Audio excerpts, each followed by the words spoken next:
আসসালামু আলাইকুম। SSC 26 batch ফিজিম্যাক্সের পক্ষ থেকে তোমাদের সকলকে স্বাগতম। তো ইতিমধ্যেই হয়তো তোমাদের অনেক স্কুলের মধ্যেই টেস্ট পরীক্ষা শেষ হয়ে গেছে। টেস্ট পরীক্ষার পর তোমাদের করণীয়টা কী? অর্থাৎ যেহেতু টেস্ট পরীক্ষার পর আর তোমাদের কোনো পরীক্ষা হবে না, বোর্ড পরীক্ষা হবে, তো টেস্ট পরীক্ষার পর তোমাদের করণীয়টা কী আজকের ভিডিওতে আমরা সেটাই তোমাদেরকে বলবো। তো অনেকেই কী করে যে টেস্ট পরীক্ষার পর তারা ভাবে যে তাদের আর কোনো পড়ালেখা নেই, তাদের পড়া এখানেই শেষ। তো টেস্ট পরীক্ষার পর তোমরা কীভাবে একটু ইফেক্টিভ ওয়েতে পড়ালেখা করলে তোমরা বোর্ড পরীক্ষার মধ্যে ভালো করবা, আজকের ভিডিওতে আমরা সেটাই দেখিয়ে দিব। আমরা মোট 5টা স্টেপের কথা বলবো যেটা তোমাদের টেস্ট পরীক্ষার পর অবশ্যই করা উচিত। তার মধ্যে প্রথমটা হচ্ছে যে বাসায় নিজের পড়ার সময় বাড়াও। তোমরা অনেকেই দেখবা যে তোমাদের বন্ধুবান্ধব বা তোমাদের আশেপাশে যারা তোমাদের এসএসসি পরীক্ষা দিবে, তারা টেস্ট পরীক্ষার পর কেউ বাসায় পড়তে চায় না। অর্থাৎ তারা ভাবে যে তাদের পরীক্ষা শেষ, তার মানে তাদের এখন একটু ছুটি কাটানোর সময়। কিন্তু যারা এই সময়টাকে কাজে লাগাবা, তোমরা অবশ্যই বোর্ড পরীক্ষার মধ্যে তারা ফলাফলটা পাবা। সেটা কীভাবে? সেটা হচ্ছে যে তোমাদের অনেকেরই পরীক্ষা খারাপ হতে পারে, আবার অনেকের পরীক্ষা ভালো হতে পারে। তো যাদের পরীক্ষা খারাপ হবে তারা হয়তো কেউ আশা ছেড়ে দেবে যে হ্যাঁ তাদের দিয়ে হবে না, বা অনেকেই দেখবা যে টেস্ট পরীক্ষার পর তারা বোর্ড পরীক্ষাকে অনেকেই দিবে না।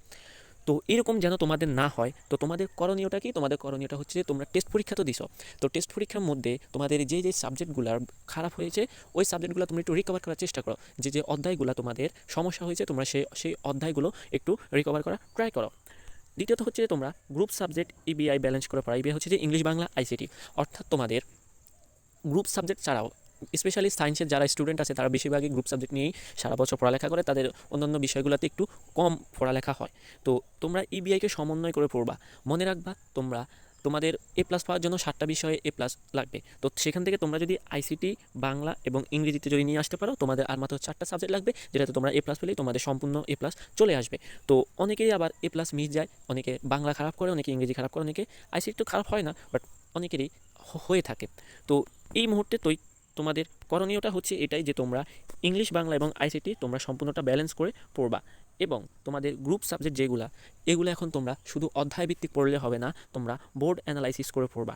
অর্থাৎ বিগত বছরগুলোতে বোর্ডের মধ্যে কী কোশ্চেন আসছে বা কী টাইপের কোশ্চেন আসতে পারে, তোমরা যদি একটু সেইগুলো কৌশলগতভাবে একটু অ্যানালাইসিস করো, তাহলে তোমরা বুঝতে পারবে যে তোমাদের বোর্ড পরীক্ষার মধ্যে কেমন ধরনের প্রশ্ন হবে। এবং সবচেয়ে বড় কথা হচ্ছে তোমাদের মেইন বুক পড়তে হবে। মনে রাখবা স্যার, মেইন বুকের কোনো বিকল্প নাই। স্পেশালি তোমরা বাংলা প্রথম পত্র এবং বাংলা দ্বিতীয় পত্র, বাংলা প্রথম পত্র তোমরা যদি বই না পড়ো, তোমরা কেউই ভালো মতো এমসিকিউ অ্যান্সার করতে পারবে না। কেননা বাংলা প্রথম পত্রের যে এমসিকিউগুলো আসে, ওই এমসিকিউগুলোর যে অপশনগুলো থাকে ওইগুলো ম্যাক্সিমামই সিমিলার। তো তোমরা অনেকেই অনেক সময় দেখবা যে এমসিকিউ দিতে গেলে দেখবা যে সবগুলো অ্যান্সারই সঠিক মনে হতে পারে। তো এটার জন্য তোমাদের ভালো মতো পড়তে হবে, এবং সবচেয়ে গুরুত্বপূর্ণ হচ্ছে তোমরা এমসিকিউ প্র্যাকটিস করবে এবং মডেল টেস্ট দিবা।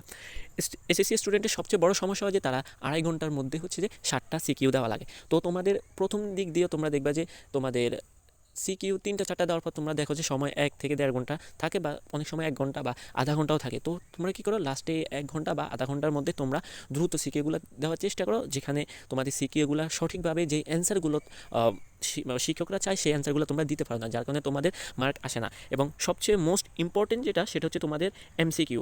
মনে রাখবা স্যার, যার পরীক্ষার মধ্যে এমসিকিউ সবচেয়ে বেশি ভালো হবে তার গোল্ডেন A+ কিংবা A+ নিশ্চিত, একদম 100%, এটাতে কোনো বিকল্প নাই।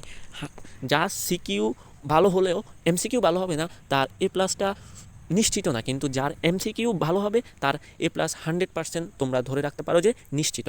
তো তোমাদের করণীয়টা হচ্ছে যে তোমরা এমসিকিউ খুব ভালো মতো প্র্যাকটিস করবা। এখন হচ্ছে যে আমার সায়েন্স স্টুডেন্টের নিয়ে কিছু কথা আছে। তোমরা যারা একটু দুর্বল স্টুডেন্ট আসো, তো তোমাদের প্রত্যেকটা অধ্যায় পড়ার দরকার নেই, যেহেতু তোমাদের শর্ট সিলেবাস। তো তোমরা বিগত বছরগুলোর কোশ্চেন অ্যানালাইসিস করো, যে কোন অধ্যায় থেকে কোশ্চেন আসে। যদি তোমরা না পারো আমার ভিডিওতে কমেন্ট করবে, ইনশাআল্লাহ আমি দেখিয়ে দেবো। এবং আমার বিগত ভিডিওগুলোর মধ্যেও আছে যে তোমরা কোন অধ্যায়গুলো তোমরা যদি ভালো মতো পড়ো, তোমরা সম্পূর্ণভাবে অ্যান্সার করে দিয়ে আসতে পারবা। তো এমসিকিউ ভালো মতো প্র্যাকটিস করতে হবে এবং সিকিউগুলো ভালো মতো প্র্যাকটিস করতে হবে, তাহলে তোমাদের পরীক্ষা 100% ভালো হবে।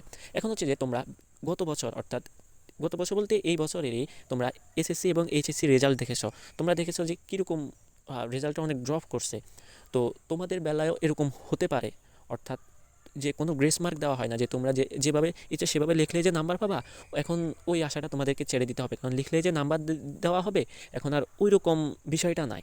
তো তোমরা ভালো মতো করে পড়ালেখা করবা, যেন তোমাদের নাম্বারটা না কাটতে পারে। কারণ এই বছর তো তোমরা দেখছো যে অনেক A+ কমে গেছে। তো A+ কমে গেলে হচ্ছে তোমাদের অ্যাডমিশন, যারা একটু ভালো পড়ালেখা করতে চাও, ভালো কলেজের মধ্যে পড়ালেখা করতে চাও, তো তাদের অ্যাডমিশনের মধ্যে অনেক সমস্যা হতে পারে। এবং স্পেশালি তোমরা যারা বায়োলজি কুমিল্লা বোর্ডে যারা আছো, তারা বায়োলজির প্রত্যেকটা লাইন ধরে ধরে পড়বা, তাহলে তোমাদের MCQগুলো ভালো হবে, আদারওয়াইজ তোমাদের কিছুই হবে না। তো আজকে ভিডিওটা এই পর্যন্তই। ধন্যবাদ সবাইকে। আসসালামু আলাইকুম।